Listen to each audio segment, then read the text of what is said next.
Oh, well, so we now turn to the next speaker. So I leave my phone to Dr. Carolina Rumbo. She's going to be the moderator of the next speaker. Good afternoon, everybody. Let me introduce the next speaker, Dr. Saul Karpner. He is a pediatric hepatologist. He is professor of pediatrics and division chief of pediatric gastroenterology, hepatology, and nutrition at Emory University School of Medicine in Atlanta. Today, we will have the great pleasure of listening to him. His first talk is entitled State of Adjuvant Therapies to Improve Outcome After Kasai Portoenterostomy. Thank you. Well, thank you, Dr. Rumbo. Thank you, Carlos. Thank you, everybody. And thank you, Dr. Davenport. That was really masterful. I certainly know that if I had a child in England, where that child would go with biliary atresia. This is really spectacular. It's going to be a hard act to follow, but I'll do my best.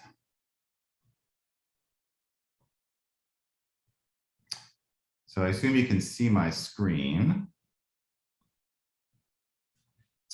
And my job is to talk about some of the topics that Dr. Davenport was talking about, which is adjuvant therapies. What I'm showing you here on the title slide is really one of the classic survival with native liver curves, which I'm going to refer to. I want to talk a bit about the histology in the middle. This is the most fibrotic disease in liver, full stop. It's really remarkable. These babies just like to lay down fibrosis. This is a picture of an explant, of course, at about 6 months of age. I'm going to talk about therapies as well. I want to first say that since I'm talking about therapies, I am a consultant for several companies, and these two companies that I have asterisked here, I'm a consultant for, but I'm going to be talking about their drugs. In the United States and in elsewhere in the world, 2 of these drugs have just recently been approved for use in children, which is actually the first studied phase 3 drugs that have ever been done actually in our field in at least 20 years. So we're really in a new era of therapies and new era of treatments and studies. So what are the 4 topics? I want to talk a bit more, expand a bit more on what Dr. Davenport did with childhood and outcomes into adulthood, talk about the past / current adjuvant therapeutic landscape, which is where we are today, where we want to be, which is the relevant clinical trials, and then next steps for the field. First, the outcomes. There are many different survival with native liver curves to show, but this is what I think is the best because it's the largest. And it's a long period of time. It's for the French experience. It's a fantastic paper with a lot of information showing survival with native liver on the x-axis and years out, starting with 1,300 kids, ending up at about 15 years of age with 169. It's really quite extensive. And what one sees is really a 2-part survival curve. There's this sharp downturn by age 2, and then there's a continued drop each year, year after year after year, to the point that you get to 18 to 20 years of age. It's only about a 25% survival with native liver. So I think we need to really know that we're very excited when we see bile flow, and I am one of those people, but I think we have to have a bit of pause that we know that there's an ongoing intrahepatic cholangiopathy. Well, there are some ways to mitigate this, and one of those is to turn back the clock and see these kids earlier. And also in the same paper, but this has been replicated elsewhere, the earlier the child is seen, the greater the success. In the top line here, less than about 31 days of life, you see a better survival with native liver. And as we've heard many, many times before, it's worse as you get older. Most likely, this is just a surrogate for end-stage liver disease. The longer it goes on with this terribly fibrotic disease, the harder it is to correct with restoration of bile flow.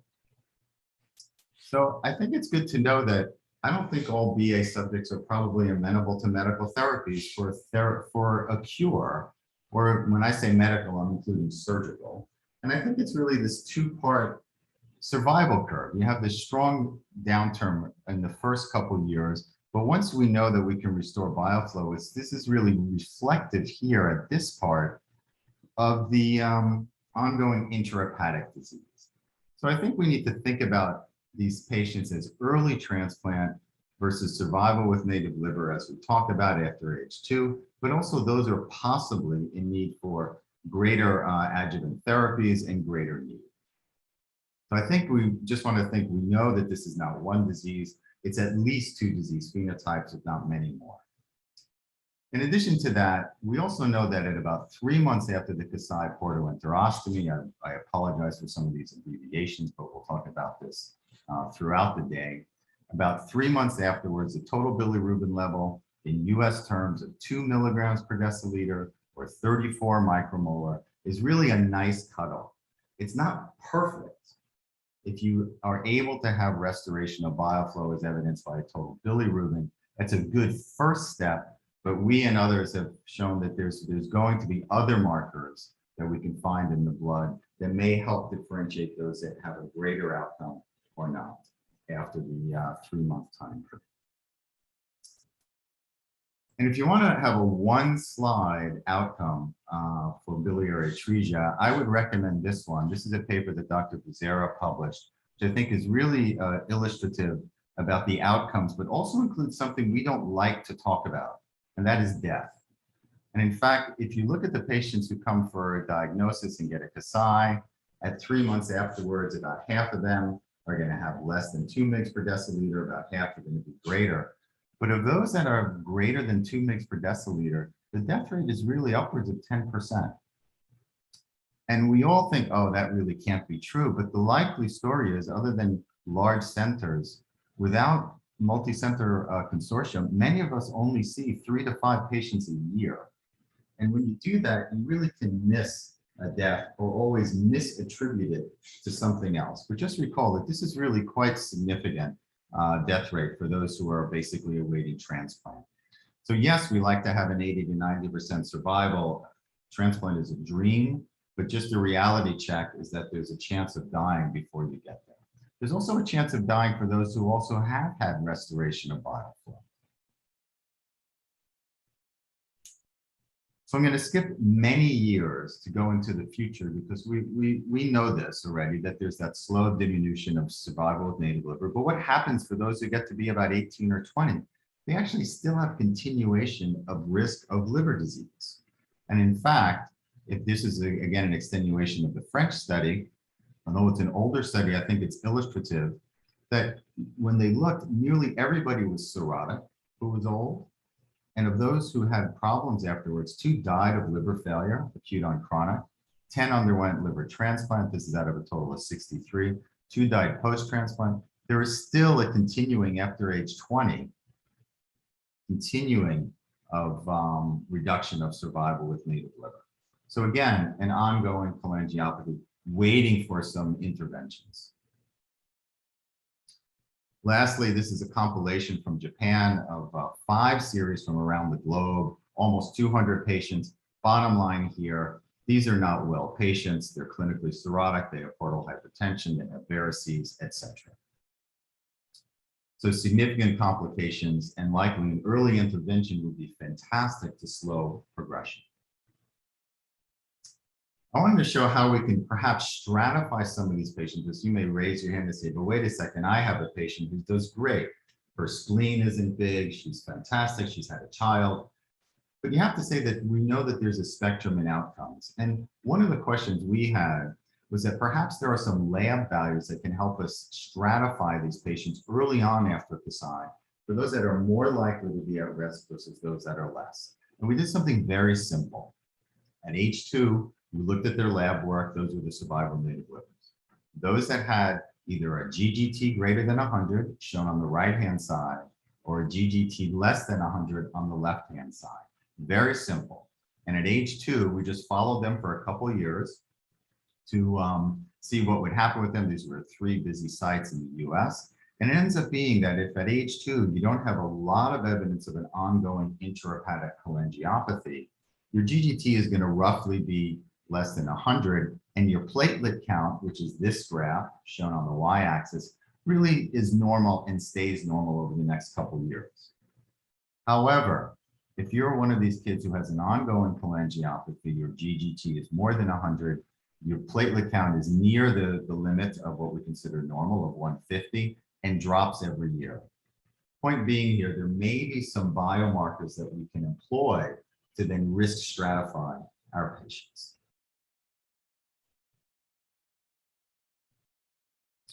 And that's the conclusion, that this GGT greater than 100, it ended up being the largest group, basically 2/3 of these patients. We can target them for intervention, and this is the group to perhaps enroll in clinical trials. Well, there's probably be a lot more granularity than just looking at GGT and platelet count. And in the Children Consortium that Dr. Becerra mentioned early on, and Dr. Davenport, we started to model this with some more sophisticated analyses. There are hundreds of thousands of data points in this group. We have almost 1,000 or so VA kids that we're following. And the bottom line was to take all of the parameters and see if they can risk stratify it. And we did this on 240 kids who were followed from age 2 onward. Unfortunately, median length of follow-up only about 3 years.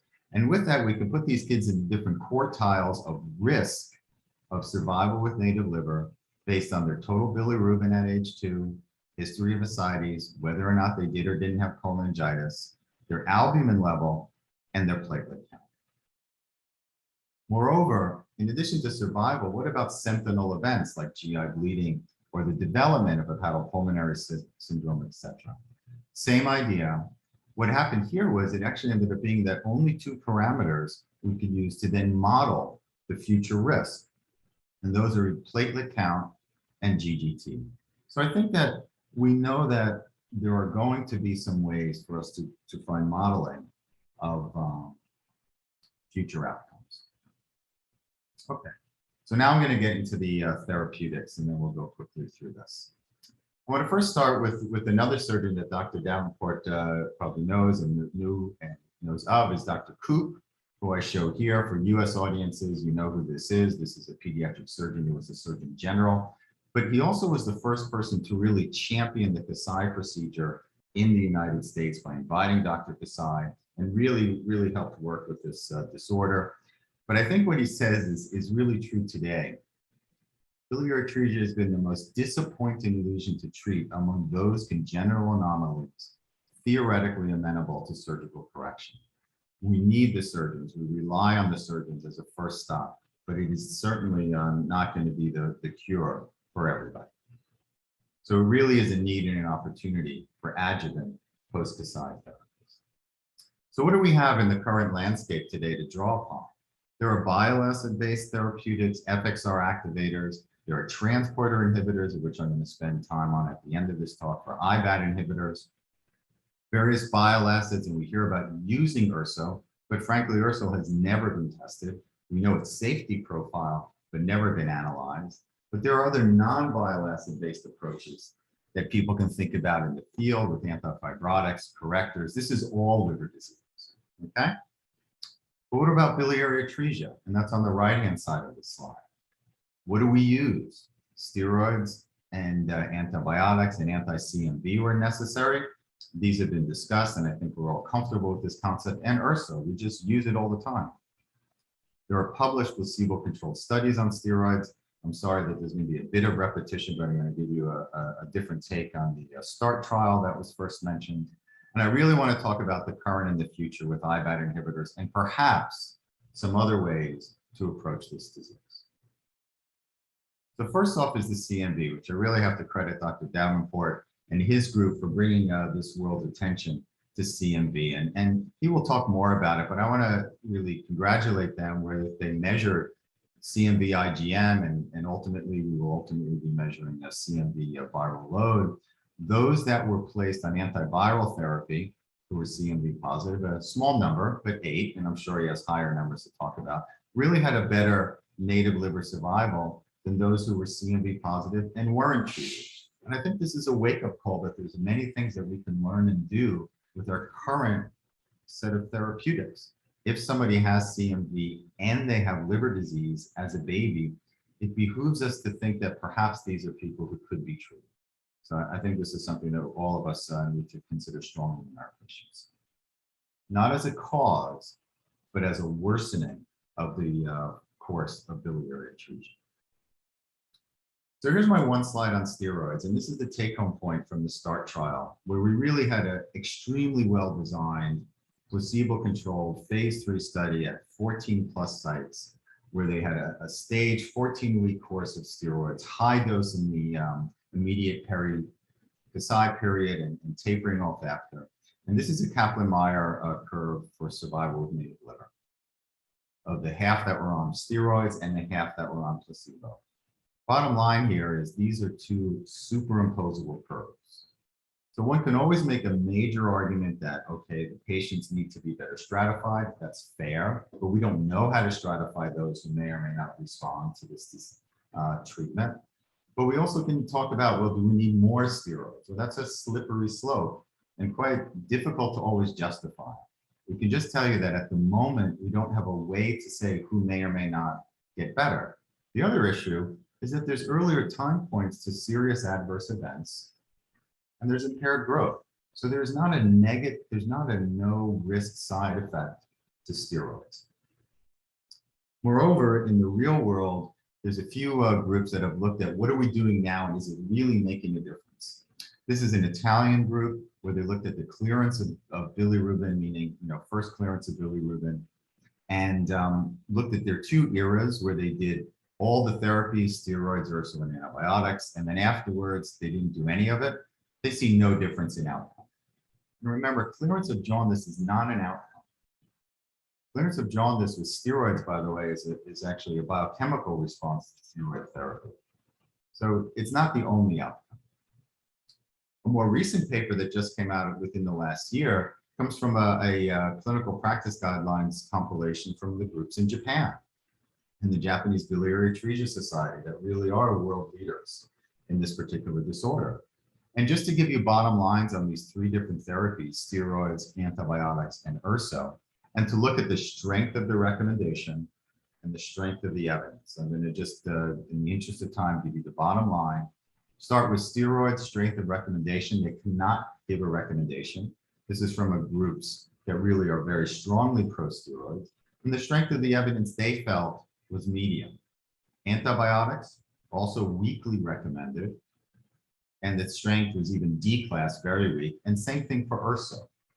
So I'm not saying not to use it, but I want you to sort of have some pause into why you're using it. Okay, let's talk about clinical trials for the next 5-10 minutes and then next steps.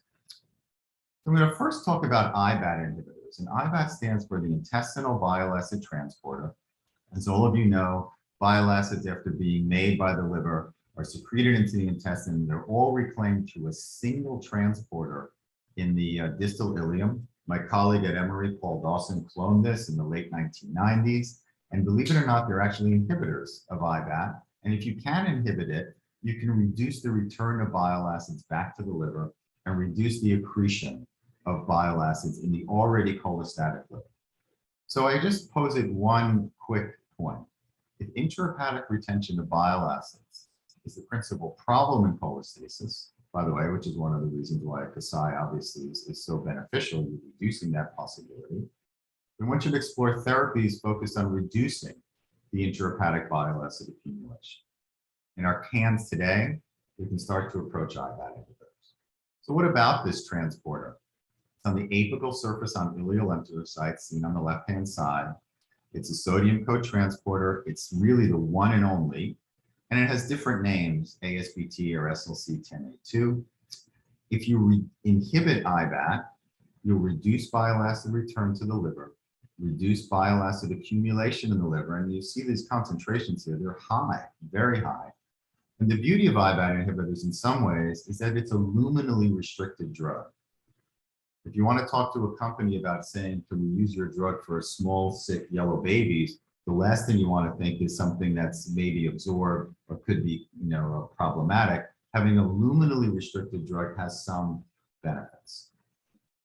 So that's the idea here from the left with normal circulation, you knock out IBAT, you reduce hepatic bile acids. So let's talk about BA, right?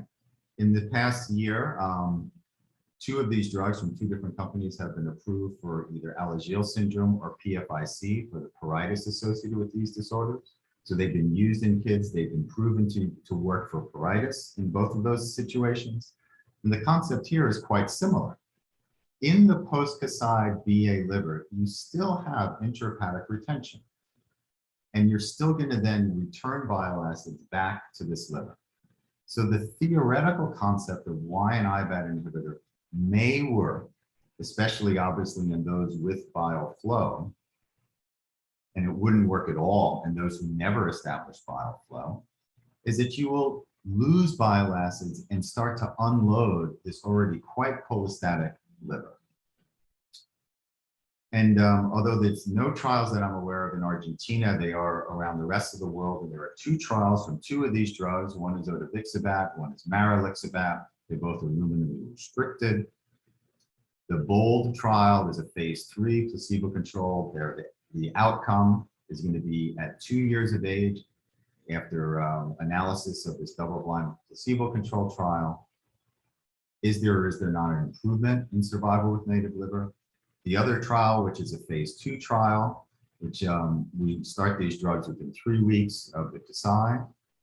Again, a double blind, but only for 6 months to just look at bilirubins.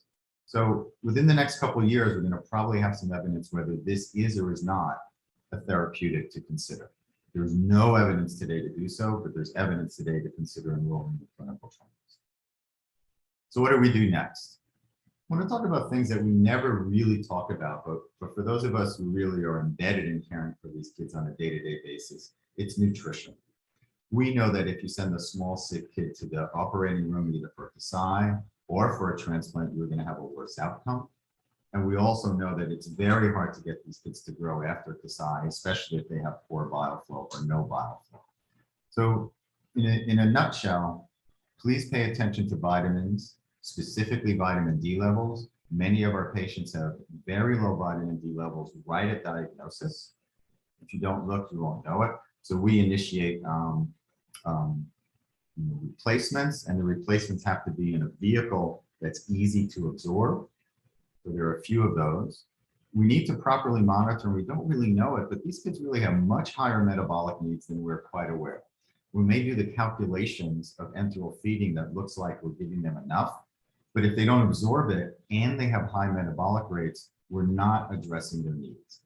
And finally, and I'm one of these people, we really think about instituting parenteral nutrition quite early because we know they're not going to grow, especially for those that have persistent jaundice and organomegaly, that it's very likely that they're going to need to get bigger and stronger so that they're going to have a fighting chance for the transplant. So I'm going to skip this part and go to this last data slide. There's just something we published that came out last week about other things we should be looking at that may impact on outcomes. And although we've focused very much on liver and liver-related pathologies, there are other organs in the bodies of these kids that are taking a hit. I would say the kidneys, neurologically, they take a hit. But we also have spent the last number of years looking at the heart. And the heart really remodels in a cholestatic patient. And it remodels with a condition called cirrhotic cardiomyopathy, where the left ventricle musculature gets bigger. And because of that, it can't really respond to stressors. And we've shown this before, but if you have cirrhotic cardiomyopathy and a thick heart, as evidence from the high left ventricular mass index, you're going to have a worse outcome peri-transplant. But we asked the question, how early does this even happen, right? So in our institution, we do 2D echocardiography early in their lives, and roughly we're going to do that at the time of Kasai. And here, I'm going to show you some data that came out last week in Hepatology Communications, that if you do 2D echocardiography around the age of Kasai, and then you follow these patients, we found the following. Of those who ultimately did not have drainage of their Kasai in the open circles, their LVMIs were high, meaning that they had thicker, less functioning hearts. Of those at the age of Kasai that had normal LVMIs, they seemed to have the propensity to ultimately have a draining Kasai.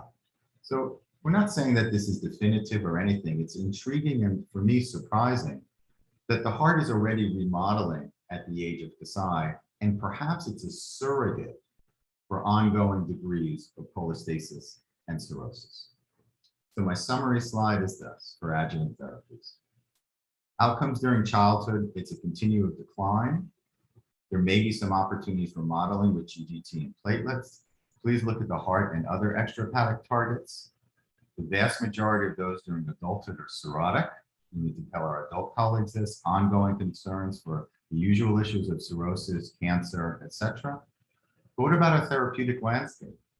We don't really have nutritional advice, but I think we need to work on that. There's no discernible benefit to early use of steroids, but perhaps there will be with better studies. URSO has never been tested. There are 2 IBAT inhibitor trials, and there are going to be other trials of other drugs. And there are going to be future opportunities, I think, nor-URSO and other non-bile-acid antifibrotic therapies. And at that, I'm going to stop and stop sharing my screen. Thank you, Dr. Carpenter, for this very clear talk. Now we have about 3 to 4 minutes for questions. And to the audience, please remember that the unanswered questions, there will still be a time at the very end of the symposium, the section 4, Meet the Expert, where you could still have your questions.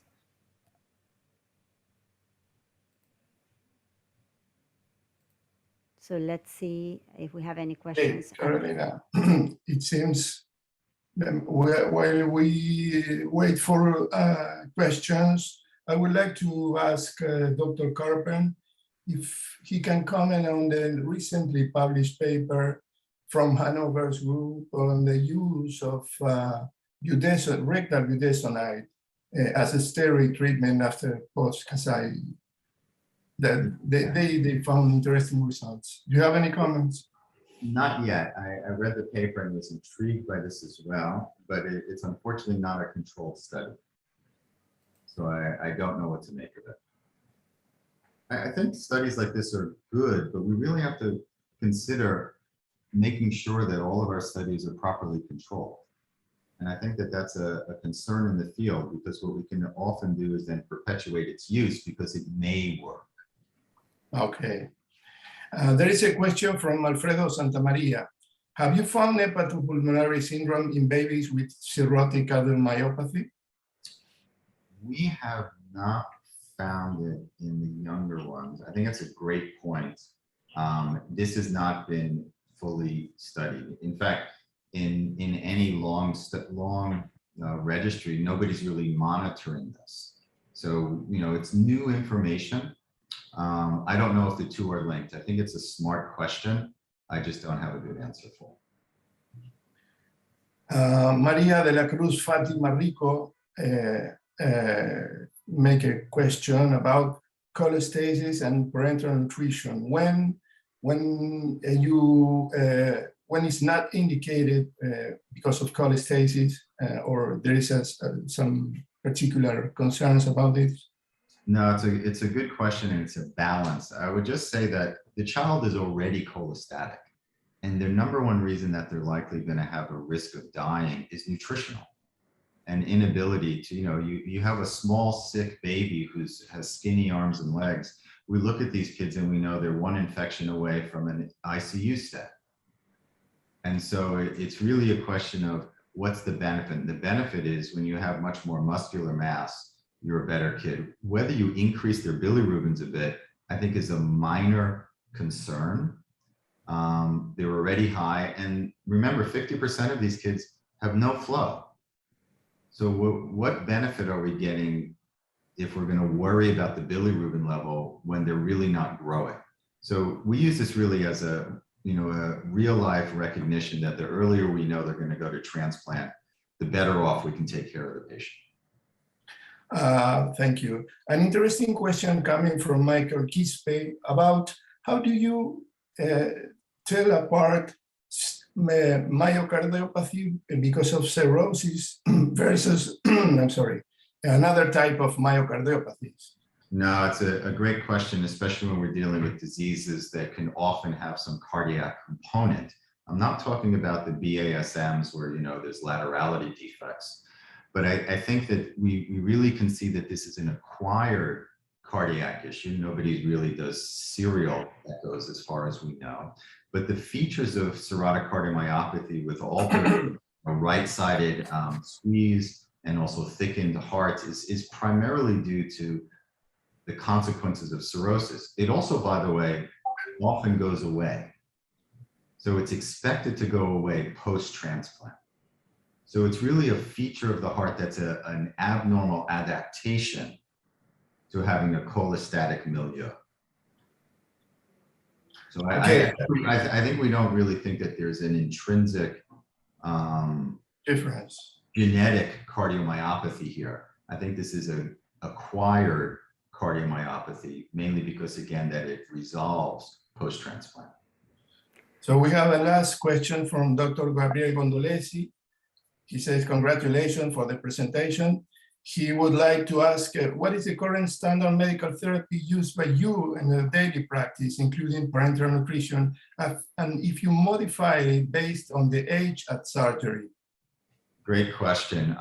As far as parenteral nutrition peri-operatively, I think we leave that up to the discretion often at our institution of the surgeon. We generally do, I would say, half and half of peri-operative, because many of our patients are late presenters and they really are sick, and we don't have an expectation that they may get better right away. So we don't necessarily base it on age, we base it on general nutritional status. Thank you. I think it will be all for now. Thank you. I think we are just on the time to move on to the next presentation. It will be moderated by Dr. Yvonne Maya.